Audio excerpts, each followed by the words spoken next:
கடன்களை முடிக்கிறதுக்கு எல்லாரும் குளிக்கிறோம், காலை கடன்களை போகிறோம், சாப்பிட்றோம். சாப்பிட்றதுக்கு ஒரு நாளைக்கு எவ்வளோ நேரம் செலவு பண்ணுறோம்? சாப்பிட்றதுக்கு ஒரு நேரத்துக்கு 15 நிமிஷம் 20 நிமிஷம் செலவு பண்ணுறோமா? எவ்வளோ நேரம் செலவு பண்ணுவீங்க? எவ்வளோ நேரம் லஞ்ச் டைம் விடுறாங்க உங்களுக்கு? எவ்வளோ நேரம் விடுறாங்க ஸ்கூலில்? 40 மினிட்ஸ் விடுறாங்க. ஸோ காலையில் குறைஞ்சபட்சம் 20 மினிட்ஸ் எடுத்துக்கிங்க, நைட்டு ஒரு நிமிஷம் 20 மினிட்ஸ் எடுத்துக்கிறீங்களா சாப்பிட்றதுக்கு? இதெல்லாம் இந்த உடம்பை ஆரோக்கியமாக வச்சுக்கிறதுக்கு, சக்தியாக வச்சுக்கிறதுக்கு இந்த சாப்பாடெல்லாம் உதவுது. நீங்கள் நல்ல ஆக்டிவிட்டிஸ் காலையில் பாருங்க, இப்போ இவங்க நல்லா தூக்கமாக அப்படியே விட்டுட்டே இருக்கிறாங்க, நைட் சரியாக தூங்கல போல் இருக்கு. இதோட 5 கொரட்டை விட்டுட்டாங்க, சாரி கொரட்டைங்கிற அது பேர் என்ன, கொட்டாவி விட்டுட்டாங்க. அப்போ நம்ம பேச்சு அவ்வளோ கொட்டாவி வர மாதிரி இருக்கு அவங்களுக்கு, அதையே கண்ட்ரோல் பண்ண முடியல.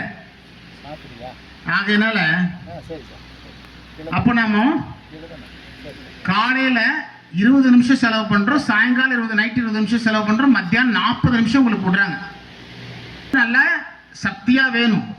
அதுக்கு சக்தி வேணும்னா என்ன பண்ணணும்? சாப்பாடும் முக்கியமாக வேணும். அதில் என்ன சாப்பாடு சாப்பிடணும் ஏதாவது தெரியுமா உங்களுக்கு? என்ன மாதிரி சாப்பாடு சாப்பிடுவீங்க? இங்கெல்லாம் என்ன பண்ணுறீங்கன்னா நிறைய காலையில் சாப்பாடு, மத்தியானம் சாப்பாடு, நைட்டும் சாப்பாடு. காலையிலும் சாப்பாடு, மத்தியானம் சாப்பாடு, நைட்டும் சாப்பாடு.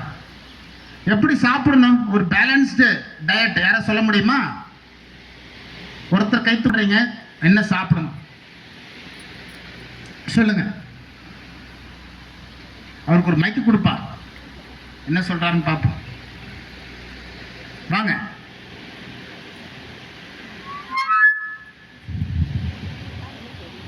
காலையில் எப்பயும் அதிகமாக இட்லி, தோசை இதெல்லாம் சாப்பிடலாம். ஆனால் பரோட்டா இந்த மாதிரி மாவு ஐட்டம்ஸ் அதிகமாக காலையில் சாப்பிடக்கூடாது. மதியானம் சாப்பாடு, தயிர் சாதம், புளி சாதம், ரசம் இந்த மாதிரி எடுத்துக்கணும். இரவு ஆயிடுச்சுன்னா சாப்பாடு இந்த மாதிரி சாப்பிடணும். சரி, அவருடைய உணர்வுகளில் அவர் சாப்பிட்டுட்டு இருக்காரு. பட் காலையில் நீங்கள் ரொம்ப சத்துள்ள ஆகாரங்களை நிறைய எடுத்துக்கணும். அதில் புரதச்சத்து அதிகமாக இருக்கிற மாதிரி இருக்கணும்.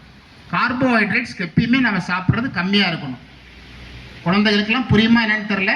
மாவு சத்து, கார்போஹைட்ரேட்ஸ்னால் மாவு சத்து, புரதச்சத்துனா இந்த சாம்பார்லாம் வைக்கிறோம் அதெல்லாம் புரதச்சத்து தான்.